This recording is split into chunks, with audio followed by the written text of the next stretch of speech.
Hello mga ka-happy! Magandang araw sa ating lahat. Ako nga po pala si Vanessa. Ako nga po pala si El. Ako po si Dayan. At si Joms. So, marami sa atin ang hindi alam na meron tayong pinagdiriwang na Godparents Day.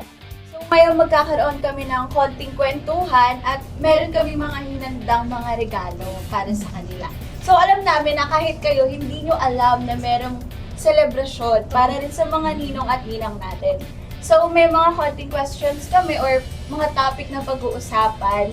Ngayon, habang may pinaprepare kaming gift para sa kanila. Kaya simulan natin sa tanong na bakit kailangan natin ng ninong? Ano bang role nila? Godparents, they're supposed to be your second parents, ikalawang magulang. Ikalawang magulang para saan? Well, that depends. I am Catholic, so for us Catholics, dapat yung as godparents, ginagabayan natin yung mga inaanak natin, you know, towards the faith, ganyan. Tutulong sa mga magulang para yung mga inaanak mo ay lalaki ng tama, lalaking mahusay, lalaking may takot sa Diyos. You know, and whoever came up or invented the godparenting, ay maraming salamat sa kanya. Life is happier. Life is, you know, there's a whole lot to look forward to just because we have godparents. So kayo, like you, meron kang godparents. Yes po. Sabi niya, ikaw din. Yes po. You also. Yes. Ayan. Do you keep in touch with them? Well, Opo po. Malapit lang din po sila sa akin. Kaya pumupunta rin po ako sa kanila pag may mga occasion. Nagkikita pa rin po kami. Ikaw, Dayan, meron ka ng, are you a godparent? Yes po. Oh, May anong mga- klaseng godparent ka? Ako po, hindi dahil masungit ako or what. Kapag binyagan, ugali ko to kapag binyagan. Siguro dahil din ayokong maraming kasama na hindi ko kilala. Pag binyagan, madalas hindi ako kasama doon or hindi ako pumupunta. Basta maging ninang mo lang ako. Kaya ayun yung nangyayari. Pero may mga inaanak naman ako na from my best friends, kaya meron pa rin kaming contact. Pag nakikita ko sila, yung iba kasi malalayo na. Talaga, pumupunta na lang sa bahay every Pasko po. Yun. Tuwing kailan ba nagkakaroon ng godparents?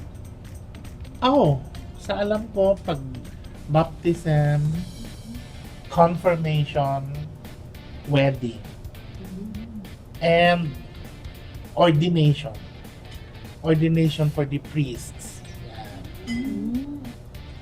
Ano po yung ordination po pala ng ninong and ninang kapag ordination? Yes. Kapag ano po ba yung mga differences nung mga role na yun? Well, kung baptism and confirmation, I think yung mga godparents niyan, yung mga taong makaka-guide sa inyong mga anak, sa mga bata, to grow up properly. To grow up in the fear of the Lord, basically. Sa wedding, those who can help the couple, you know, have a blessed marriage. Ano yan, Jobs? Bala ko pa naman sana magpakasal ngayong taon na to. Wow! Paano po kita kukuning ninong? Hindi pa po kayo married. Well, if you have doubts, then don't get me as ninong. That's it. That's as I said, you know, your standard should be high. But I have been sponsors to, I think, 18 weddings. Notwithstanding the fact na I'm not married. Whether ninong o hindi, never ko namang wini-wish or pinagdadasal yung kinakasal for them to have a happy marriage.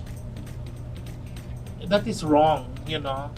A marriage is not meant to make you happy. A marriage is meant for you to be blessed. Kayo, Jobs, pag nagbibigay kayo, ano po ba, Marian? Yun, mga ganyan po ba? Pera? No. You know, guys, yes, marami kasing stages at ages yung pagbigay. So, for example, you are ninong sa binyag, you always ask the parent, what can I give, you know? Totoo. Oo. What can I contribute for the occasion? Ganyan. Siyempre, when the child gets bigger at maari na siyang sumagot kung anong gusto niya, then you ask the child, di ba? You know, on the contrary, you don't always give pera. Kasi bibigyan lang sa magulang. Ito naman magulang, bibili ng mantika, sabong panlaba, paminta. Bayad ng kuryente. Ano naman ang kawawa naman yung bata, di ba?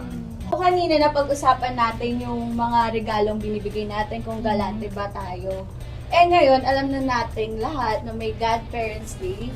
Ano kaya sa tingin mo yung parang kung ikaw, bibigyan ka ng chance, magsabi sa inaanak mo, ano yung gusto mong matanggap na regalo? Ikaw ba, Net? Ako naman kahit ano naman, parehas din naman kami ni Yel, na mga bata pa yung mga inaanak. Yung iba talaga mga baby pa. So, yung iba, hindi, okay lang kahit ano, basta maalala or ma-appreciate lang po nila kung ano po yung nabibigay ko bilang nila sa kanila. Ayun lang po. Since Godparents Day is June 2, the first Sunday of June is Godparents Day. So you guys, that's very nice. You guys prepared some gifts for your godparents here, you know. You know, walang bawal-bawal. Ano lang naman it's not every day that our godparents get to eat, you know, what you give them. So kung ikaw, what are you selecting for your godparents? Madam Bambi season. Okay, why did you select her? Kasi mahilig siya sa dessert. Matatamis. Oh. Mahilig siya sa mga matatamis. Sa palagay ko, ang mabebetan niya, etong hopya. Okay. Hopya. In you, Dayan. Ako po, yung macaroons. 30 na siya, alam ko sa 30 na siya. Dalawa silang ninang ko na tita ko. Yung isa kasi nasa UAE, so baka hindi ko maabot sa kanya yan kung mabibigyan ko siya. Yung nandun sa likod namin, si Ate Grace, yan, si Ate Grace. Kung bibigyan ko siya ng macarons kasi wala pa yung asawa hanggang ngayon, walang love life. So, bibigyan ko siya ng sweetness sa buhay niya. Kasi medyo, medyo nonchalant yun na babae. Talagang ako kung OA ako siya, nonchalant. Talagang tahimik lang siya, stricta, gano'n. Kaya bibigyan ko siya ng sweetness.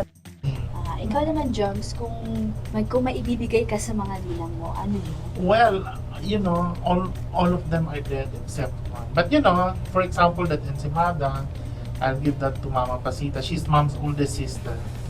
Yeah, so apart from Ensimada being a family favorite, she made them well dati. Yeah, my recipe for my Ensimada came from her. Yeah, kung si Uncle Nonong naman, maybe the chicharon. Kasi he liked everything that was bawal. Bahala na bawal. Basta masarap. Yes. Mga Yan yung kanyang... Talaga yan mga Yeah. Still, I'm very lucky because I still have one ninang who's alive. And for her, wala dyan yung ibibigay ko sa kanya. Because what I did, guys, was I made and prepare, ano lang naman, simple lang, polvoron. This is a family recipe. So, because she's my ninang, and she's special, and she's in Cebu, ginawan ko siya ng something. Kasi food is your choice today, di ba? So, ginawan ko siya ng something that is naman my labor of love. Polvoron. That's the least I can do for her. Mama Beck. Yeah. She's my cousin, but she's my nina. So, ito yun, polvoron. Mga ka-happy, dito na nga natatapos ang aming kwentuhan about sa Godparents Day. So, kayong lahat, appreciate your godparents, visit them, they're like your second parents. The godparents have an appreciation of the role you play sa ating mga inaanak. Please like and subscribe, guys. Thank you! Bye!